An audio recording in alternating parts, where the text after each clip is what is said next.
Hello and welcome back to All the Words She Wrote. We are finally friends with Hijiri, and considering how long it took to get to this point, let's just jump right back in. The rest of the week passes without incident. I attend to various chores about the house while Hijiri remains shut up in her bedroom. I'm so used to this arrangement, it doesn't bother me anymore. In fact, I've grown to expect it. Hijiri might be as distant as always, but I don't think she hates me. If she did, she never would have agreed to be my friend. Friend. The word smolders inside me like an ember. We are friends now, Hijiri and I. She said so, with her own mouth. It's too late to take it back. Our circumstances haven't changed, but I think our relationship has shifted for the better. It's a nice feeling. I cling to it while I sweep the floors, wipe down countertops, and prepare our meals. Hijiri is still my employer, true, but she's more than that now. So what if she doesn't spend all that much time with me? She's probably busy. And anyway, that's par for the course. I think I'd be more perturbed if, after her declaration of friendship, Hijiri's personality did a total 180 and she turned into a chatterbox. Like that would ever happen. I'm content enough with our current arrangement, which is why I'm so stunned when, on Wednesday morning, Hijiri deigns to join me in the living room for breakfast. Hey Hijiri, good morning. I observe Hijiri dumbly as she takes a seat at the table. What are you doing here? Shouldn't I be here? Hijiri looks me up and down coolly, her arms crossed. Before you forget, this is my house. I can come and go as I please. I know that, but you've never joined me for breakfast before. It's so early, too.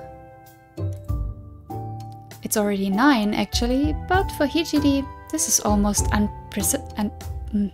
unprecedented. I wonder if she has a fever? I have half a mind to reach across the table and feel her forehead, but I abstain. I know only too well how she feels about close contact. I am aware of that.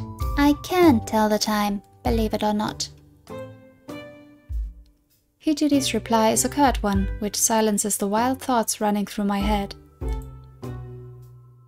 I just felt like a change of pace, that's all. Now, are you going to sit there staring at me, or are you going to bring me my breakfast? I'm hungry. Yes, of course, right away. If I didn't know Hijiri disliked it, I'd be tempted to take a ma'am or milady onto the end of that sentence. We might be friends, but the way Hijiri talks to me bears few similarities to the way my other friends talk to me. Maybe she's out of practice? She has been holed up in her home for a while. I shouldn't take it personally. At least she actually came to eat with me for once. And of her own volition, no less. We really are making progress. I shake away my lingering surprise as I rise to my feet. Then I retrieve the breakfast items from the kitchen, humming all the while. There's a definite spring to my step as I fetch Hijiri's bowls of steaming white rice and freshly made miso soup from the kitchen countertop. I feel like I could fly. This really is shaping up to be a good day. Why do I feel like that's famous last words? Alright, this should be everything. I pour Hijiri a cup of green tea, then sit back on my haunches at the table, a bright smile plastered on my face. Dig in! Thanks, I will. Only... Only? Hijiri surveys me coolly, her lips pursed. That smile of yours is rather creepy. It is? Hijiri nods. You look like you're up to no good. What are you thinking? Nothing, really. I'm just happy is all that you chose to eat with me. It's hardly a cause for celebration. I think it is. If I'd known you were coming down, I would have prepared a bunch of red bean rice for the occasion. I'm glad you didn't. Don't you like red bean rice? I don't like red beans in general. Huh? But they're so yummy. What about red bean taiyaki or red bean soup? Chocolate is by far the superior taiyaki filling. Blasphemy. Well, for me personally, it's custard. Custard is the perfect taiyaki filling. There. Blasphemy. And red bean soup is made of nothing but red beans. Of course I wouldn't like it. Hijiri pulls a face. Red beans are so thick and they're gritty too. I don't get along with them. I much prefer Western sweets. Like pancakes, huh? Like pancakes, yes. And I bet you're a big fan of strawberry shortcake too. That's another one of my favorites. I knew it! Then you'd like Blue Mountain an awful lot. Blue Mountain? Hijiri blinks. You mean that bakery chain? Yep. You know about it? Don't sound so surprised. I don't live under a rock. I had one not too far away from my university. I stop by every once in a while. Oh, right. I nod with newfound understanding. I don't know if I told you this, but I used to work in Blue Mountain. Is that so? Yep. I was drifting between jobs for a while, so I did all sorts, mostly waitressing, but Blue Mountain was pretty nice. There was something kind of relaxing about being surrounded by all those cute cakes. And it didn't hurt that the uniforms were so cute either. I can't lie and pretend that didn't play a substantial role in my choosing to work there. The store used to get pretty busy though. It was like only a few minutes away from Keikyu Kawasaki Station, so it was always packed during lunchtime. You're not the only person out there who likes Western sweets. I'm well aware of that, but... Hijiri's brow furrows. I can see the crowds now, all pushing and shoving. It sounds horribly stressful. It could be, but I don't let stuff get to me. I have a pretty good game face. Look! I flash Hijiri a bright, toothy grin. I can keep this up for hours.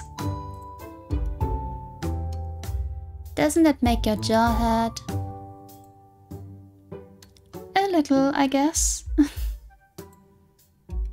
I take a small sip of my green tea, then set the cup back down on its coaster.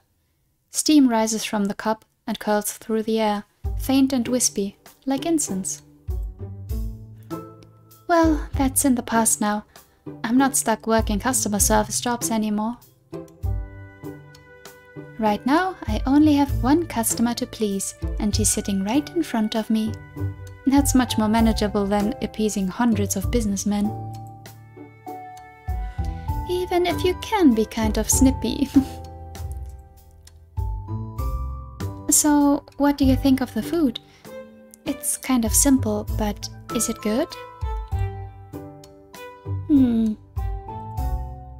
Hijiri chews a mouthful of braised salmon, then swallows.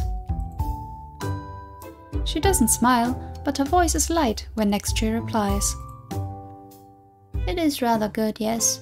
The cooking always is. It's remarkable that someone like you is so skilled in the kitchen. I know, I'm pretty incredible. You're not going to comment on the somebody like you line? Nah, I'd rather take my compliments where I can get them. Even backhanded ones? Even those, yeah. A compliment's a compliment. Sometimes I think you're too optimistic. There's no such thing. Looking on the bright side always beats being a misery guts, don't you think?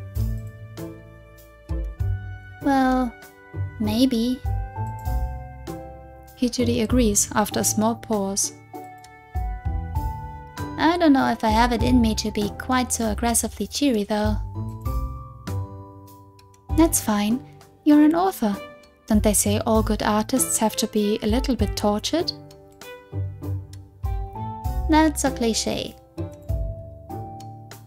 It's based on truth though, right? I don't know. That only applies to proper artists, and I'm hardly one of those.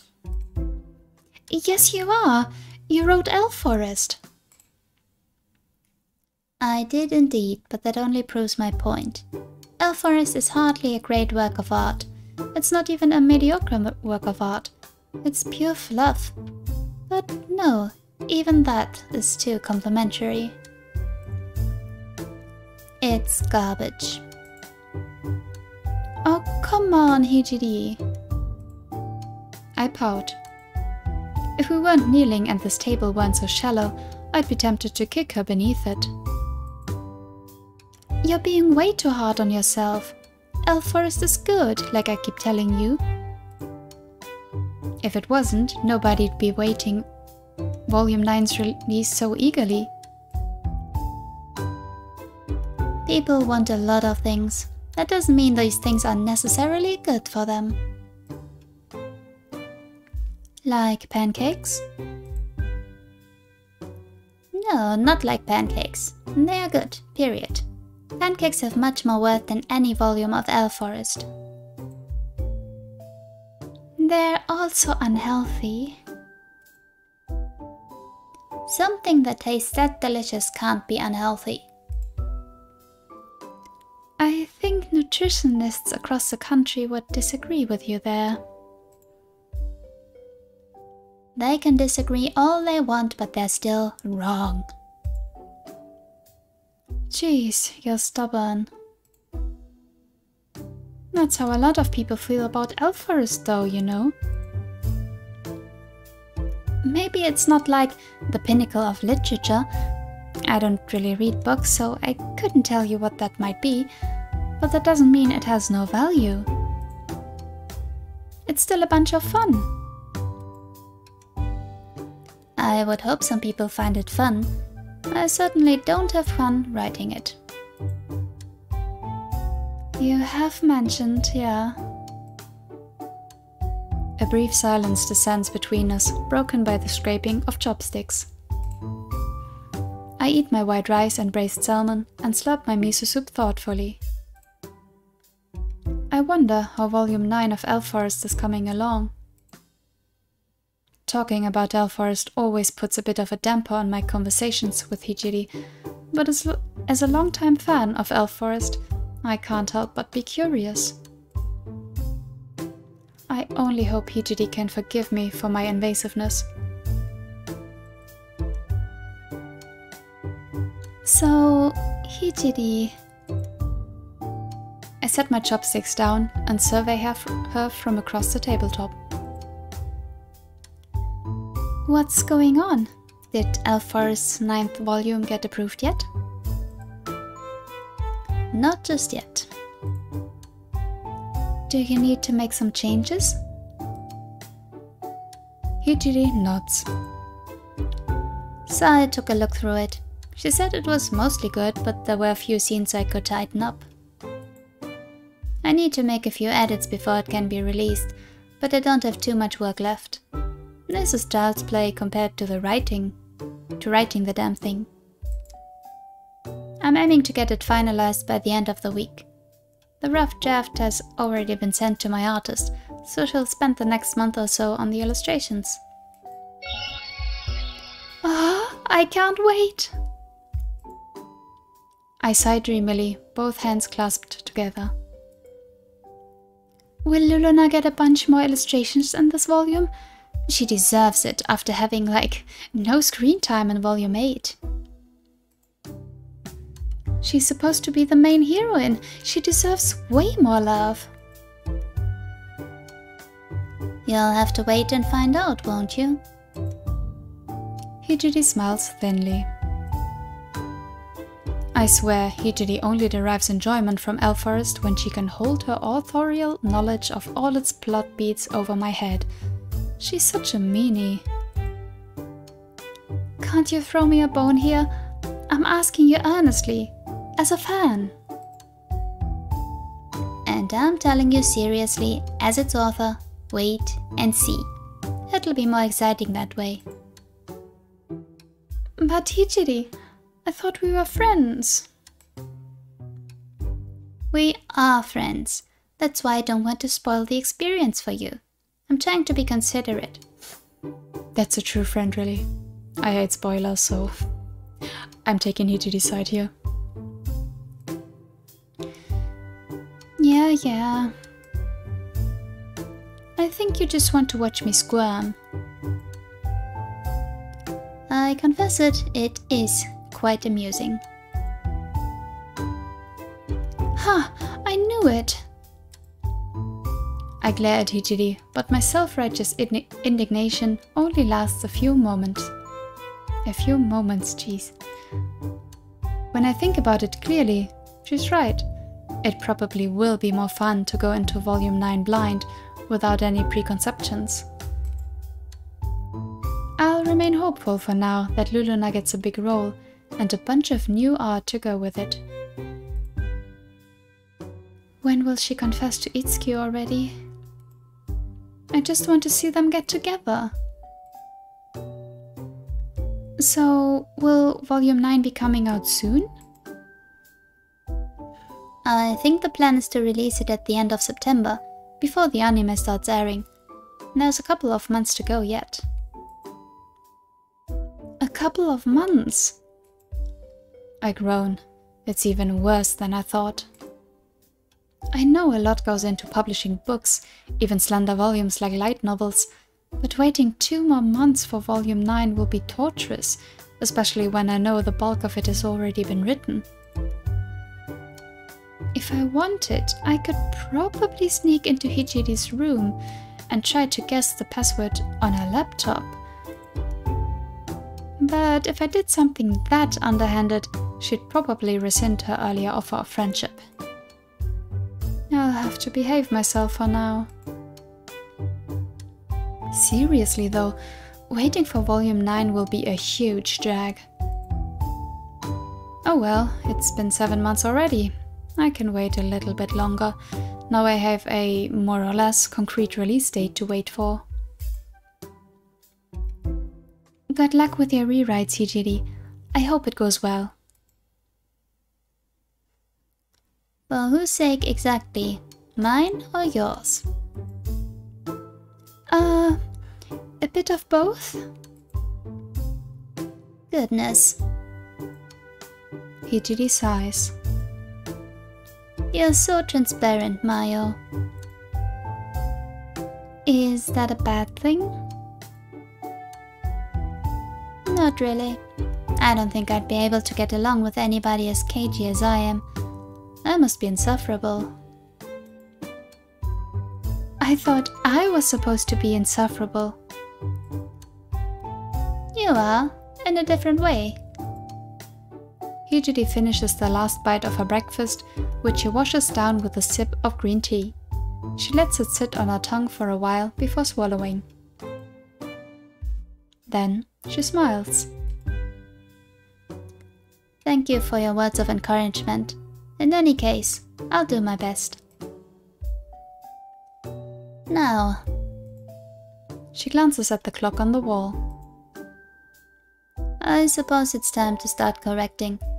As much as I wish they would, those rewrites won't handle themselves.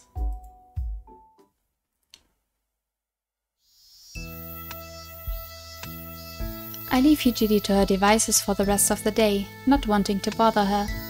I busy myself with housework and make a start on dinner. I carry today's dinner up to Hijiri on a tray, as per usual, and leave it by her door. Then I head back downstairs to eat my own meal alone in the living room.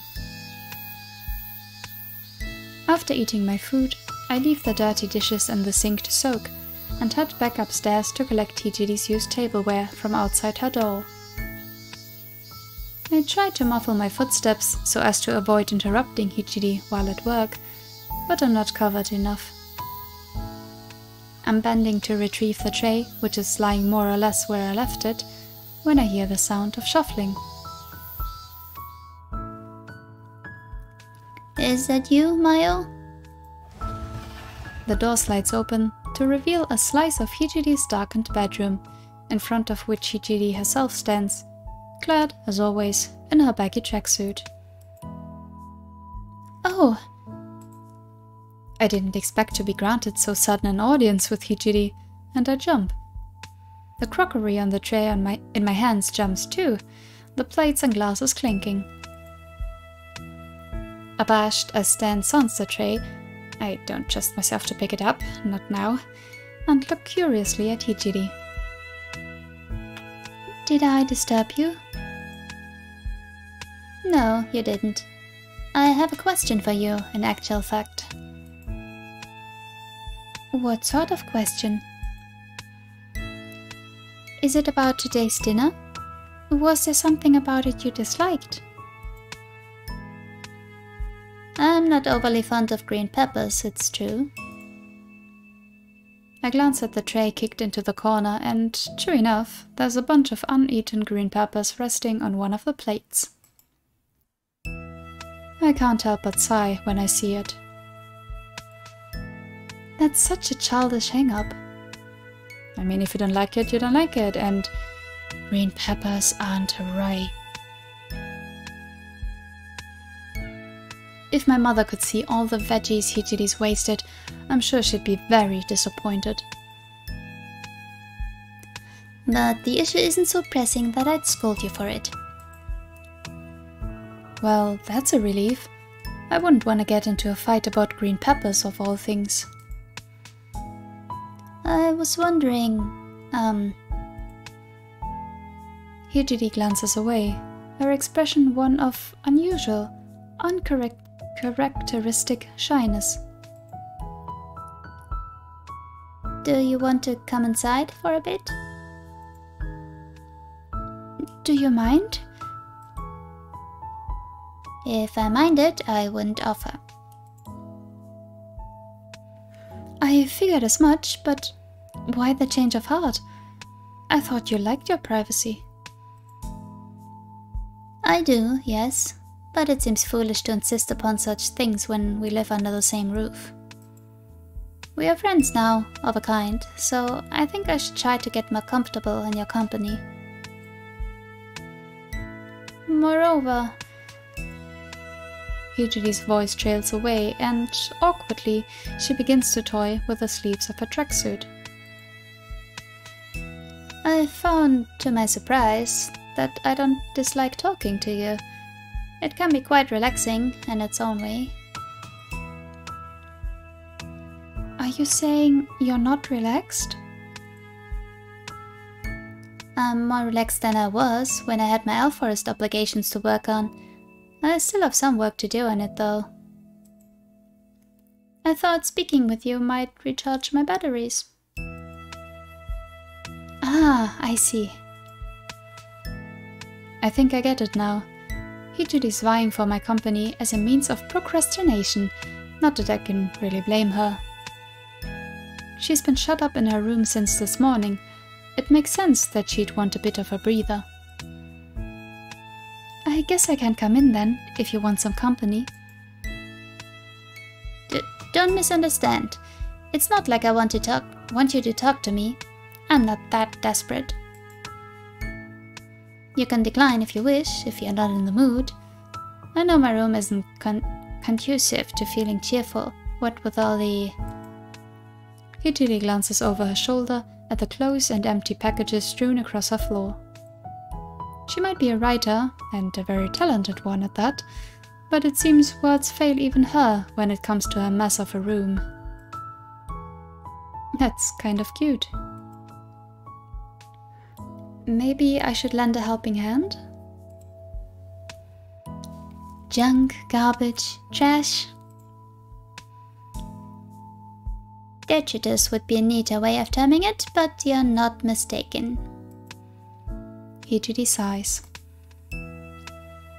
When I get focused on my writing, I have a tendency to forget everything around me.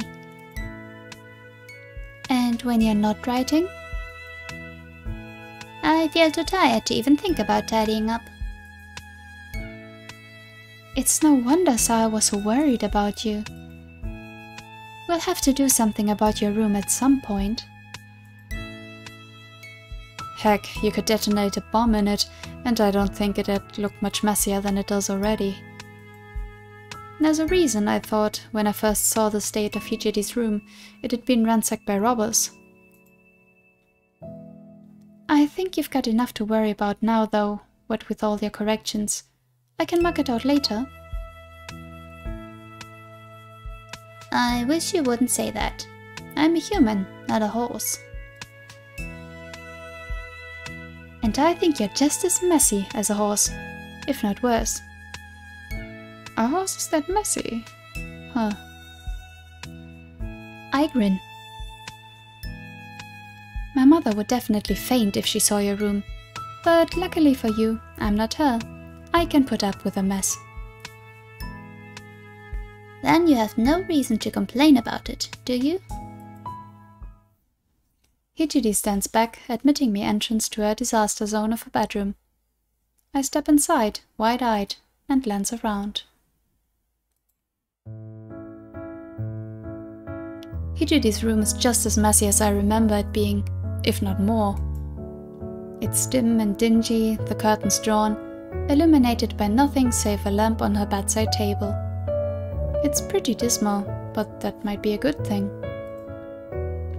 The lack of light makes the sea of trash strewn across her floor a little less noticeable, but only a little. Somebody should clean this place up pronto before Hijiri hurts herself. This room is an accident waiting to happen. The floor is so strewn with junk, all sorts of pointy, potentially dangerous things could be secreted away down there. If my mother could see all these scattered clothes and dirty plates, she really would have an aneurysm. I'm not sure why Hijiri has so many clothes lying about in the first place, when she only ever seems to wear the same tracksuit, day in, day out. It really is a mystery. I turn my attention to the dual monitors. Hijiri is set up on her desk to distract myself from all the mess, but what I see there is almost as confusing as the state of her room. It looks like Hijiri was sorting through her emails before I stopped by, because I can see a message taking up most of her screen. I can pick out black text on the stark white background, but I can't make any sense of it, not even when I creep towards it, picking my way through the piles of junk. What's this? I peer at the email, my brow furrowed. Is that in English? Indeed. I'm surprised you were able to puzzle that out. I was uncertain whether you'd paid enough attention in English class to recognize the language. Hey, I'm not that stupid.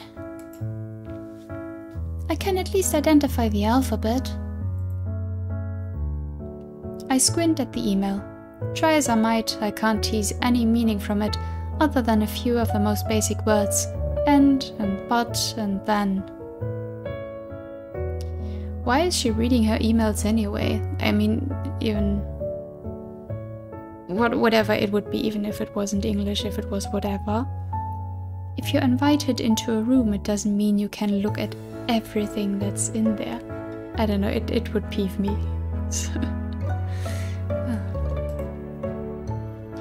But I can't make heads or tails of it.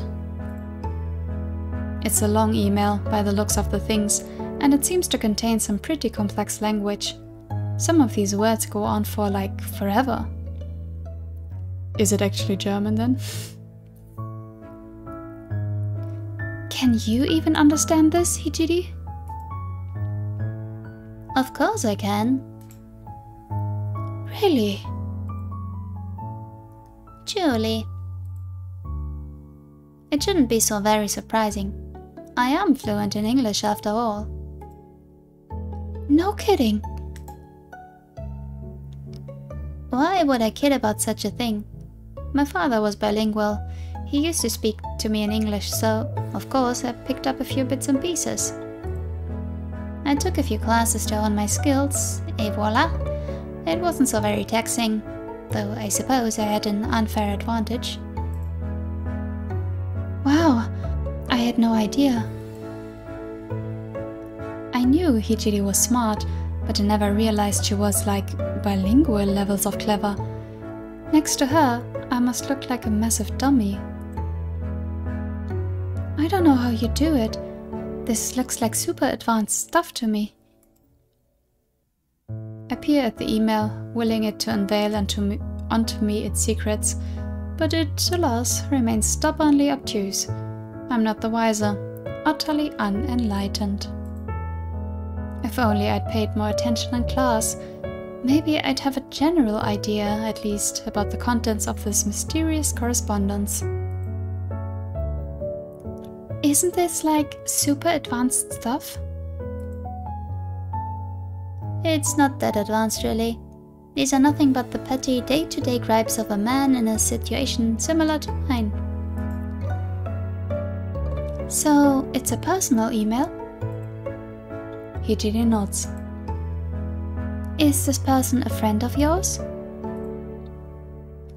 I'm not sure I'd feel comfortable granting Mr. Radcliffe so lofty a title. Acquaintance would be more accurate. I've known him for a couple of years, though we've only ever spoken online. I don't even know what he looks like, though I do know he is several years older than I am. At a glance, we're not very similar, though we do share the same profession. Oh? I raise an eyebrow. Is this guy a writer too? That's right. I met him on a literature forum a while ago, when I was brushing up on my English skills. I have a few contacts from these forums I speak to with some regularity, who like to vent their spleen to those willing to listen. Ooh, so you, like, have your own secret writers club? It's something along those lines, yes. Wow, that's really cool. And here I was, thinking Hijiri was all alone, shut away inside her junkyard of a bedroom. I'm glad that's not entirely true. Yeah, I mean that's also a thing with people. Yeah, people like to stay inside, maybe introverts, just people who find it easier to communicate in writing or just online. They're different to contacts in real life sometimes, they don't have to be. But yeah, I always find it strange when people, or maybe especially kids who spend a lot of time on their computer, on their phone, are stereotyped as being alone, as having no friends, when the internet is a great place to make friends. I don't know if I would go so far in saying that it completely can substitute having friends in real life. But then again, most of my friends, my IRL friends, don't live that close that I can see them a lot, so we communicate a lot over the internet. Yeah. I didn't mean to put any like social commentary in here, but yeah. Just somebody being on their electronic devices all the time doesn't mean they're not sociable. Yeah. She mightn't talk to people in real life, but at least she has a few friends, or acquaintances, to borrow her own phrase, online she can interact with. I'd hate for Hijiri to be completely isolated. So, what's this Radcliffe guy written? Anything interesting? Not particularly. I've read a few of his stories and they are... Here, Hijiri smirks. rather dire. Oh yeah? Aren't they good? I would let you be the judge of that, were you so inclined, but as his books are only available in English, you wouldn't be able to understand them. You wouldn't be missing out on very much, though. The primary demographic for Mr. Radcliffe's stories, you see, is bored housewives. Since you don't fall into that category, I can't imagine you'd glean much pleasure from them. They are amusing, though. No, Blake would probably disagree with that. Doesn't he like his own stories? Hijiri shakes her head. His feelings towards his... I mean, in French it would be œuvre. Do you pronounce it the same in English? His feelings towards his oeuvre are similar to mine. Perhaps that's why we get along so well, despite our differences. He wants to write serious literary fiction, but he's only been able to find success with salacious romance stories. They're all published under a pseudonym, naturally. Just like teenage boys in Japan would balk at buying a fantasy adventure story by a woman called Komikado Hijiri, English housewives would be similarly reticent about bodice rippers penned by one Blake Radcliffe. So, what's his pen name? I'm getting kind of into this, though there's no way I'll ever be able to read this Radcliffe guy's books. I can't manage one of his emails, let alone a whole novel, which could run up to, geez, I don't know, 200 pages? 300? I find it hard to read proper books in Japanese, let alone English. Oh, it's very funny. His pen name is much more embarrassing than Tsuchimirui. It's awfully flowery. Hijiri snickers. It sounds like she's enjoying herself at Mr. Radcliffe's expense.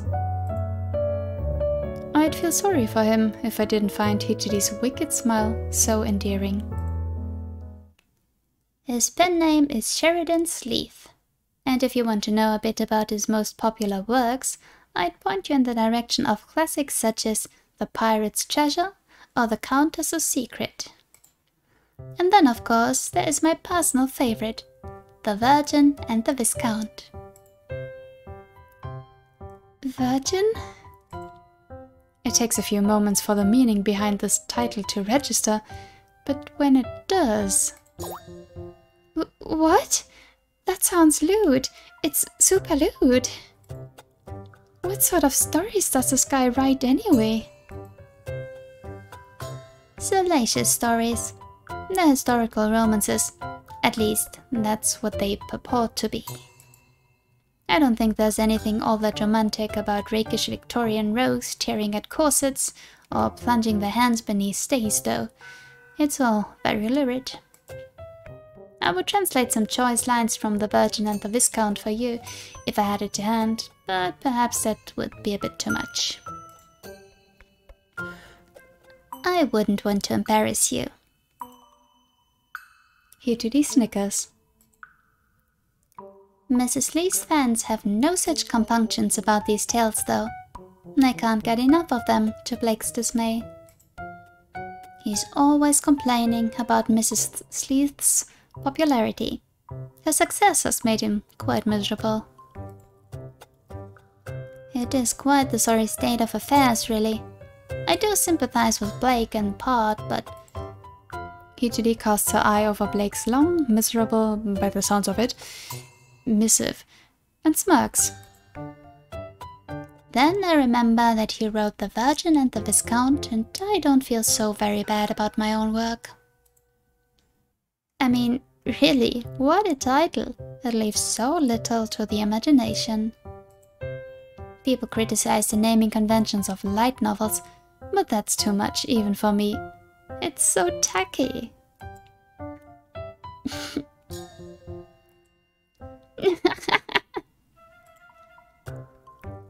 So saying, Hijiri begins to laugh.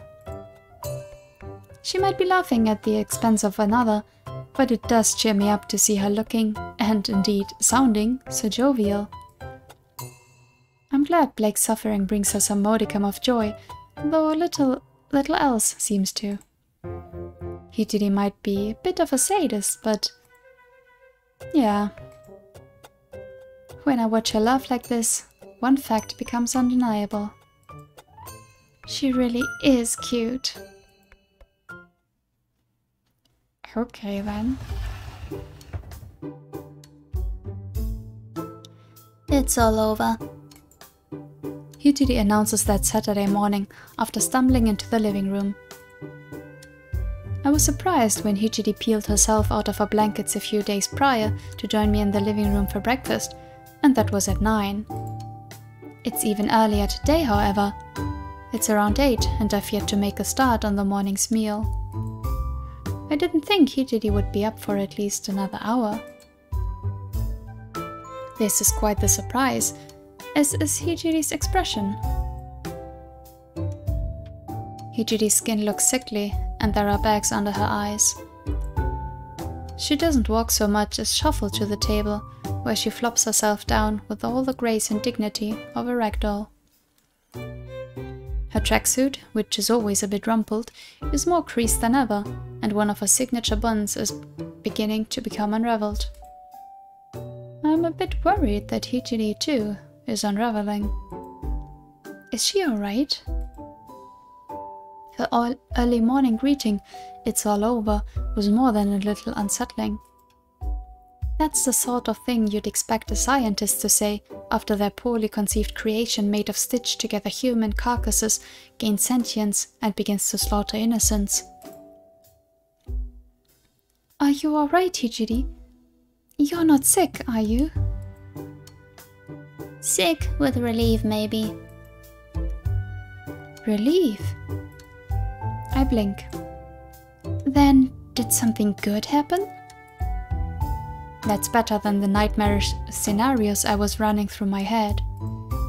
It's a relief to know that there probably isn't a monster lurking in the forest, waiting to catch innocents unaware. But why, then, does Hijiri look so very wary? That's right.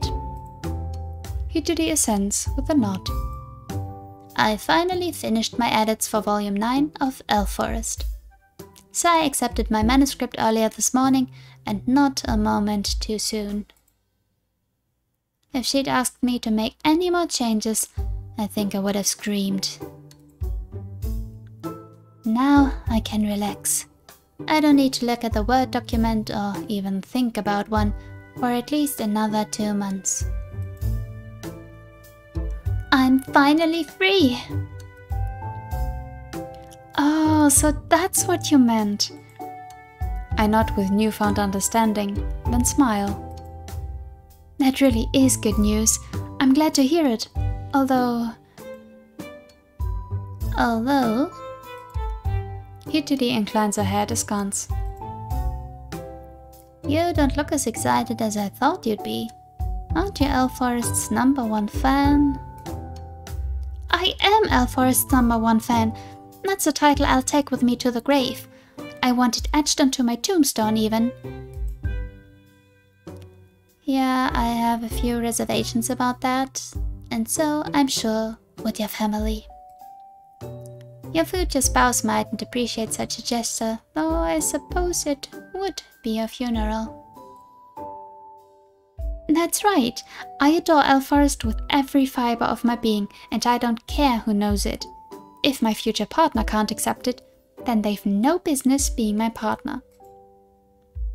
I don't think I could bring myself to date somebody who doesn't love Elforest at least half as much as I do. That would explain why you're still single. Well. Hijiri smirks, despite her apparent fatigue. That and your thoughtless, forceful personality. Ouch, that stings. I don't think that remark was necessary, but for the sake of my continued friendship with Hijiri, I'll pretend I didn't hear it. I can be the bigger woman. Certainly I'm the taller one, though I have enough tact to keep that remark to myself. I really do love Elforest, and I'm hyped about the next volume. But Hijiri... I look her over, my brow furrowed. Hijiri is so tired she can't remain upright. She's slumped instead against the table, her chin resting upon it.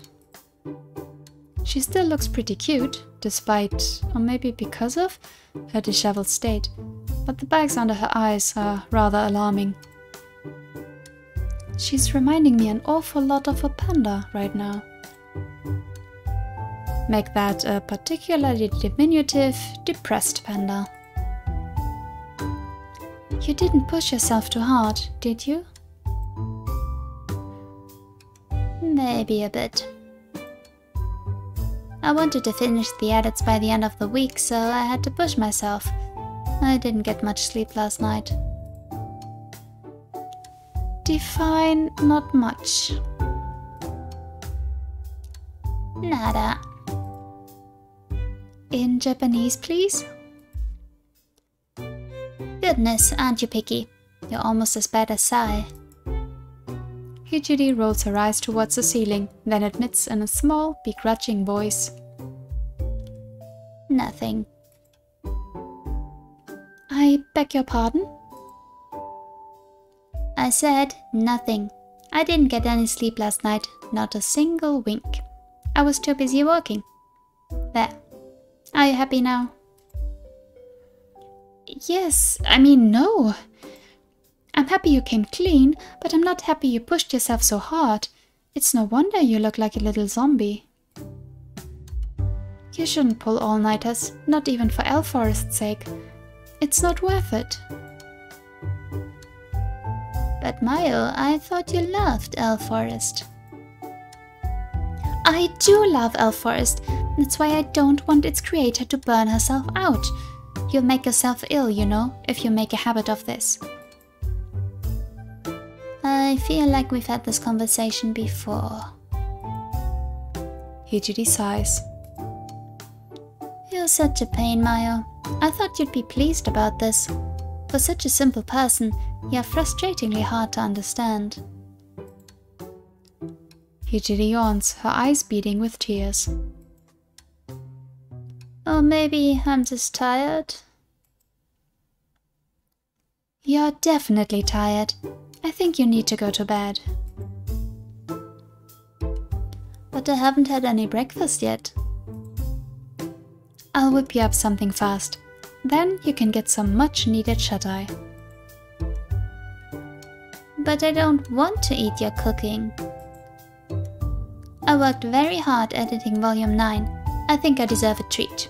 Your food is good, but it's too healthy. It's not delicious. I want... Hijiri yawns again, her mouth opening wide enough to flash her molars. Hijiri's molars, like everything else about her, are very small and neatly formed.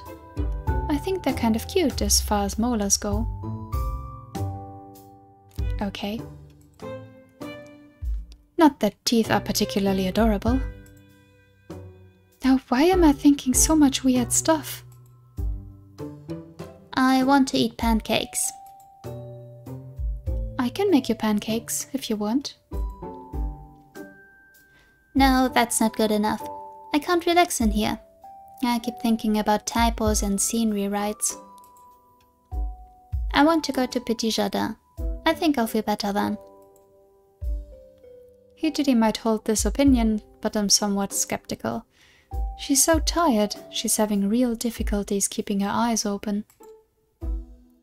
I'm afraid if I took her out to eat, she'd collapse face first in her pancakes. While I'm sure Hijiri would look very cute covered in maple syrup, I doubt she'd glean much enjoyment from it. As far as I'm aware, Hijiri prefers her food in her mouth, not on her face. Are you sure you want to go out? You really do look exhausted. I'll be fine. I've pulled all-nighters before. It's second nature to me. I know from experience it's better to try and stay awake through it. It's like jet lag. If I let myself sleep too soon, my sleeping schedule will get all messed up. Like it isn't already. Alright, fine. More messed up. I don't want to become fully nocturnal. I guess that's a good point. How are you going to stay awake though? How do you think, genius? Hijiri stares me down as though I'm an idiot. She might not be wrong in this assessment either, but at least I know humans are meant to sleep when it gets dark, unlike a certain someone. How did Hijiri live on her own for all these years? The mind boggles. I'll just grab a coffee. It should perk me up in no time. Caffeine is a wonderful thing. Oh, that's a surprise. I didn't think Hijiri would care for coffee, given her fondness of all things sweet. Do you like coffee, Hijiri? Of course not. Hijiri snorts. What do you take me for? I have taste. Yeah, I figured as much. Hijiri doesn't even like red beans, for goodness sake. How would she ever be able to tolerate coffee? I drink it on occasions because I have to. It's like medicine. It doesn't always taste nice, but it's still good for me. I'm not sure if coffee's all that good for you, actually. I'm sure there have been some studies on that. But if you're sure that's what you want, I guess I can go along with it. You'd better go along with it. You're supposed to be my housekeeper. I'm your friend too. I care about your well-being. But I guess you have been working pretty hard. Maybe it'd be cruel to deprive you of your pancakes. I concur. Hijiri rises unsteadily to her feet, then looks down at me, her slender arms folded. Shall we go? I'm starving. I can't wait to sink my teeth into a stack of pancakes. And you never know. I might not need the coffee after all. No? No. Hijiri smiles. Your awful driving should be more than enough to wake me up. Wow.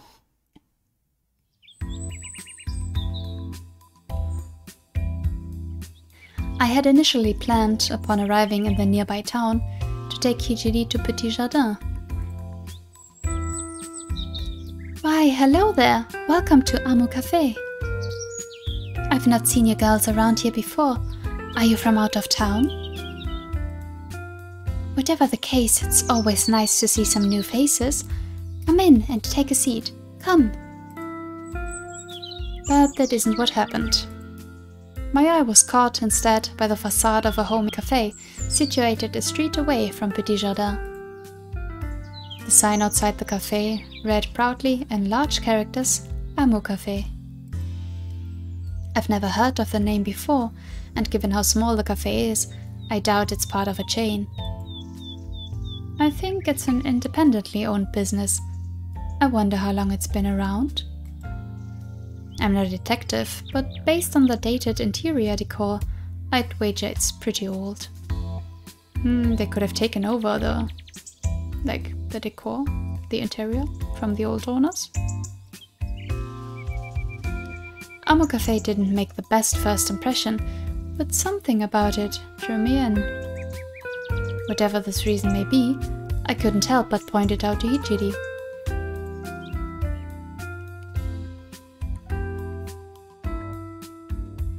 Have you ever been in here before? Hijiri shook her head in response, which further served to kindle my curiosity. There's a bunch of petit jardins all across Tokyo, but as far as I'm aware, there's only one Amo Cafe. I wanted to take a look inside, so I asked Hijiri if we could postpone our trip to Petit Jardin. Let's go inside. This place should have coffee at the very least, and you never know, it could serve pancakes too. Hijiri was less keen on the idea. I don't think she likes trying new things, but after a bit of wheedling on my part, I was able to convince her.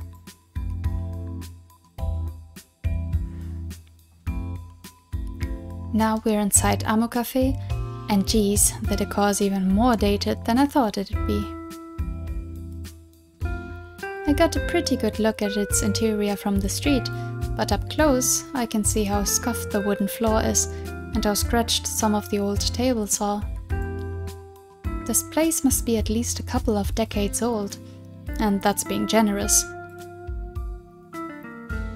The woman who comes to greet us, meanwhile, must have more than a few decades to her name. She's bubbly and effusive, her bright pink hair, is it natural? Tied back in a ponytail, but I can see a few lines around the edges of her eyes. If I had to guess her age, I'd say she's in her 40s, or maybe even her early 50s. It's a bit hard to tell, given her bright smile. Wait a moment, miss... ma'am? I was wondering something. Oh, yeah? The woman raises an eyebrow. Do you not want to take a seat? Wait. The woman takes a step back, her eyes widening with comic alarm. Don't tell me you came in here to ask for directions. That'd just about break my heart. Oh, geez, this woman is giving me some serious puppy eyes. They're so big I could drown in them. If I wasn't planning to eat here before, I guess I am now, no matter what the menu is like. I wouldn't want to trample on this poor woman's dreams. No, that isn't it, miss... ma'am? I examine the front of the woman's shirt, but I can't find a name tag. How am I supposed to address her? I dither for a few moments until she cheerily supplies an answer. Oh, don't trouble yourself with fusty titles like miss or ma'am. You don't need to remind me that I'm getting on in years. I'd rather you call me by my name. I'm Amu, Jogasaki Amu. Amu? Now, why does that sound so familiar? Oh, yeah, it's plastered right above the entrance of the cafe. Is that Amu like the name of the cafe? It's exactly like the name of the cafe. It's written with the same characters and everything, which shouldn't be a surprise since my old man named this place after me. Oh, I see. That explains the mystery behind Amo Cafe's name. I had been wondering. Did your father start this cafe then? That's right. He opened it for business a good... Gee, what was it? Amu ponders, one hand under her chin. It's been such a while, I can't quite remember. I was still a little kid at the time, so it must have been about 40 years ago or so. That's crazy. Time sure does fly. Anyways, I wound up taking this place on when my dad got too old to run it, and here I am. So, what do you want to know? You were saying something, right, before I interrupted? Oh, yeah, you're right. I was wondering if you have any menus. I want to see what's available. Oh, now I gotcha. You want to look at the options before you commit? I think I've already committed, more or less, but I nod regardless. If you wouldn't mind. Of course I don't mind. This is all part of my job. In just a sec. Amo bounds to a nearby table and grabs a menu. Once secured, she heads back to the door in double quick time, then thrusts it in my general direction.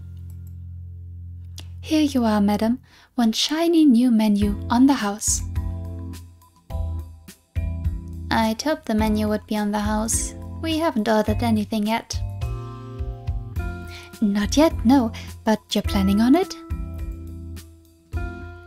That depends on what you have. Of course. Don't let me push you.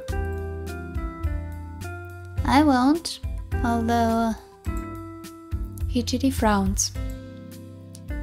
Can you not stand so close to us, please? You're making me uncomfortable. Jeez. Amo laughs. For such a small girl, you have quite the sharp tongue. You're a real spitfire. You don't know the half of it. I can be even crueler, as my glamorous assistant can attest. She can? She can indeed. Darn, I guess I'd better listen to the little lady then. Still smiling, Amo takes a step back. I'm glad she doesn't seem offended by Hijiri's icy demeanor. Hijiri really is harsh. I feel pretty sorry for Amo, who's trying her darndest to make a sale, but Hijiri remains utterly unconcerned. She's scanning through the menu at her leisure, her expression impassive. Has she found something she likes? I peer at the menu too, over Hijiri's shoulder. There's quite a lot of items on here, some of which come with photos. The photos are pretty grainy, like they were taken on an old Polaroid camera, and for all I know, maybe they were. This place feels like it's stuck in the 80s, and I wasn't even alive back then. The food sounds good enough though. This cafe seems to focus on traditional Japanese desserts, like anmitsu and kintsuba. I doubt Hijiri will be much of a fan of that, given her aversion to red beans. There are more Western-style desserts on here too, though like shortcake, it's enduringly popular, and they have a handful of breakfast items. They have waffles, omelets, and... Oh! My eyes light up. They sell pancakes, Hijiri. Indeed we do. Our pancakes are super delicious. They're very soft and fluffy, and they're all made fresh. Well, I would hope so. That's the bare minimum one would expect from a place like this. Hijiri closes the menu with a soft thud, then coolly meets Amu's eyes. Alright, I think this place will do. I'm so tired, I just want to sit down. I don't care where. Hijiri's concession isn't the most enthusiastic, it's actually kind of damning, but Amu doesn't seem to care. Instead, she actually beams. If you're tired, I've just the ticket.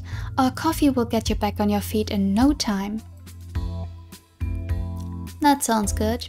I might go with that, though I'll need something sweet to wash the bitter aftertaste away. Isn't that what your pancakes are for? The pancakes are to be savored on their own. I wouldn't waste them as a palate cleanser. Maybe I'll get a cream soda too. Sure thing! Amu leads Hijiri and I to a circular table by the window, which overlooks the street. We both sit down with while Amu continues her business spiel. So that's a stack of pancakes for you, a cream soda, and a coffee. Do you want any milk with it, or sugar? What's the point? Coffee is coffee, no matter what you put in it. It always tastes bad. I don't agree. I'm not a big fan of coffee either, and I rarely drink it, and when I do, it's more like caramel macchiatos, stuff like that, so really only a bit of coffee with mostly milk and sugar. And it does make a difference. You might as well give it to me straight. I see, that's awfully cynical, but maybe black coffee suits you. And what about you, miss? Did anything on the menu catch your eye? I think I'll have milk tea and a cheese omelette. I like sweets as much as the next girl, but I prefer savory foods at breakfast. That must be my mother's doing. We always have rice and miso soup in the morning, without exceptions. Not expectations, exceptions. Oh, my brain sometimes. Alright, I'll bring your food out ASAP. Just sit tight until then, okay? Well, it's not like I was planning to go anywhere. Amu hurries off, leaving Hijiri and I to our own devices. I glance about the empty chairs and tables, my brow furrowed. As far as I can tell, Hijiri and I are the only people here.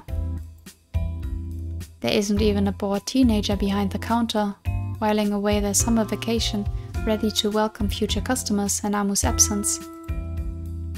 This cafe mustn't be doing very well if they can't hire more members of staff. That would go a long ways to explaining its scuffed decor and old-fashioned menus. I lean back, my legs crossed, and glance at Hijiri. So, what do you think? About? This cafe, of course. Do you like it? It's a lot quieter than Petit Jardin. No kidding. The local Petit Jardin wasn't exactly booming, but even that was a veritable hive of commerce compared to this place. But that might not be a bad thing. I'm not in the mood to deal with screaming children. I like the peace and the quiet. That woman was something else, though. She was pretty pushy, wasn't she? Just like you and Sai. Hijiri presses her lips into a line. I must attract annoying people, just like I attract mosquitoes. I'm not sure why. Maybe it's a curse. Perhaps I committed a crime in a past life. This must be my punishment. Hey, do you really think I'm annoying, Hijiri?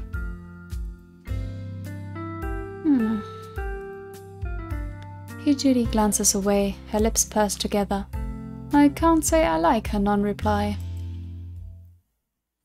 How am I supposed to interpret that silence? Interpret it however you like. The author is dead after all. You're dead? Hijiri did look pretty corpse-like this morning, but isn't that taking things a bit far? Not literally, dummy. Hijiri rolls her eyes. It's a way of looking at literature. You mean old books like Akutagawa stuff? No, you dolt. The author doesn't need to be dead for the death of the author to apply. The theory posits that a more useful way of reading books is to imagine that the author is dead. Or rather, to try and detach a story from the person who wrote it. Huh? I wrinkle my nose. What's the point in doing that? Stories don't drop out of the sky. People write things for reasons, right? Maybe so, but will the average reader know what an author's intentions were? Unless the author spells it out, it's impossible to figure that out. And even then, the author's works might include themes or elements that they didn't consciously intend to explore. That's why it's useful to disregard authorial intent. Texts can be picked apart on their own terms, using nothing but the words themselves. Everything else is extraneous. That is the death of the author. I see. I've not heard of this theory before. I guess it might be interesting to people who read a lot of books, but... I don't like picking stories apart. Doesn't that suck the fun out of it? Maybe for you, but not for me. I think that's where the fun really comes from. It's interesting to think about a story's themes and the words chosen to communicate said themes, regardless of whether these themes were deliberate or not. Writers spend a long time arranging their words. The least readers could do in return is contemplate these words for a few seconds, beyond the immediate, most obvious interpretations. I get that, but doesn't that seem kind of loveless? It sounds like the kind of thing you'd do in a classroom. I pull a face. If you ask me, there's only one thing that matters when it comes to stories, and it's definitely not their themes. That's irrelevant. Really now? What a bold statement. Hijiri raises an eyebrow. Literature professors all across the world would be very disheartened to hear that. But I'll bite. Please, enlighten me, Mayo. What do you think the most important aspect of storytelling is? It should go without saying. I puff my chest out proudly. I feel pretty good about this theory of mine. I've put a lot of thought into this, like at least 5 seconds of it, and I think it's irrefutable. It's how cute the characters are, of course.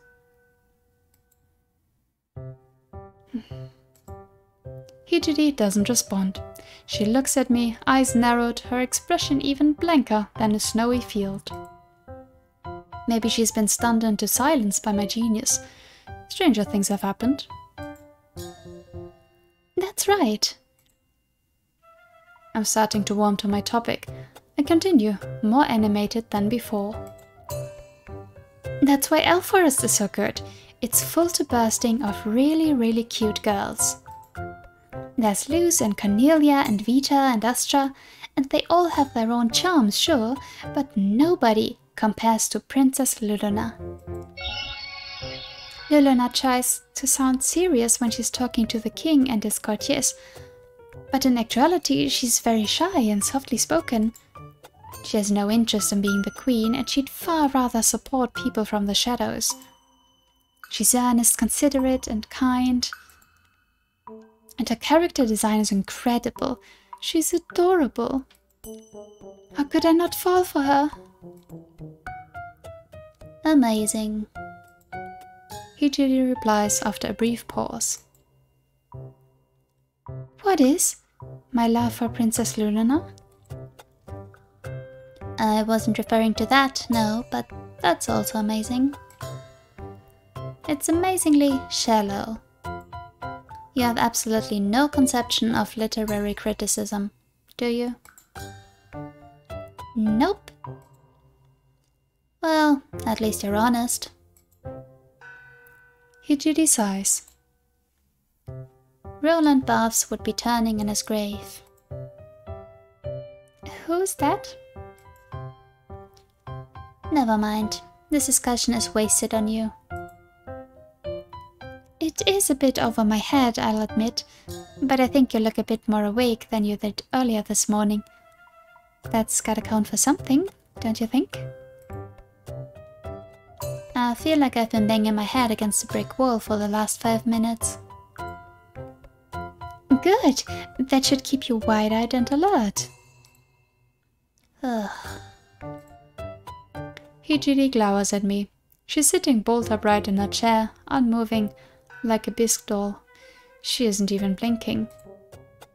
If it wasn't for her oversized tracksuit, she wouldn't look at all out of place in the window of an antique shop. You're so aggravating. I have heard that, yes. I beam, then glance over my shoulder. Amo is approaching us, a tray in her hands. Oh, it looks like our food's already. Food's ready. Jeez. And not a moment too soon. I'm starving. Here you go. Enjoy. Amo sets down our plates and cups, and bustles away with a customary, "Let me know if you need anything." I thank Amu, then examine my omelette. It looks pretty good, all golden brown and stuffed with cheese. It's topped with squiggles of bright red ketchup, and there's a sprig of green parsley set on the side as decoration. Hijiri's pancakes look similarly delicious, if not more so. Maybe the cook, whoever they are, felt obliged to work just a bit harder on Hijiri's food, given her hearty attitude. The menu claimed there were 3 pancakes to a stack, but I can count 5. They're thicker and fluffier than the ones from Petit Jardin, if such a thing is possible, and they're glazed with butter and sticky sweet syrup. The smell of the syrup is overwhelmingly sweet, though the bitter aroma of Hijiri's black coffee cuts through it. So, what's the verdict? Do these pancakes meet your lofty expectations? They certainly look good, but looks contrary to popular opinion and everything. I prefer the things I consume to have a bit more substance than that. Let me take a bite. Hijiri sauced delicately onto the topmost pancake in the stack, golden brown syrup oozing down the sides of the pancakes like a waterfall. She brings a piece of pancake to pursed lips and blows on it before popping it into her mouth.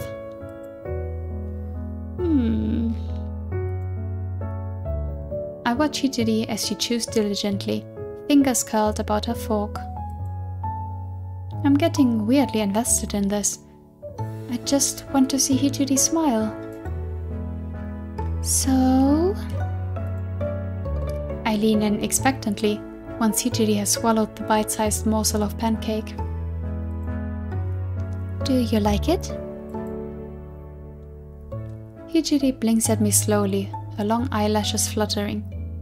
Her expression remains impassive for all of 5 seconds, until she smiles. I meant to be critical, but yes, I do enjoy them. These pancakes are very good. As good as the ones at Petit Jardin? No, not at all. Hijiri shakes her head. They're even better. I'm not the one who made the pancakes, but my heart swells with happiness all the same. A smiling Hijiri makes for quite the treat. She's even sweeter than the syrup slathered all over her pancakes. As Hijiri eats, her once wan face lit up. I can't stop myself from smiling. I might have been tempted to believe that the author was dead this morning when Hijiri stumbled into the living room, but I don't right now. Hijiri's really come to life thanks to these pancakes. Hijiri's eyes are still ringed with dark smudges. Sure, I think she'll need concealer, not carbs, to hide those, but her face is glowing. I don't think anything about literary theory or who coined the phrase death of the author, but Hijiri's doing a pretty good job at disproving the hypothesis. She's never looked more lively.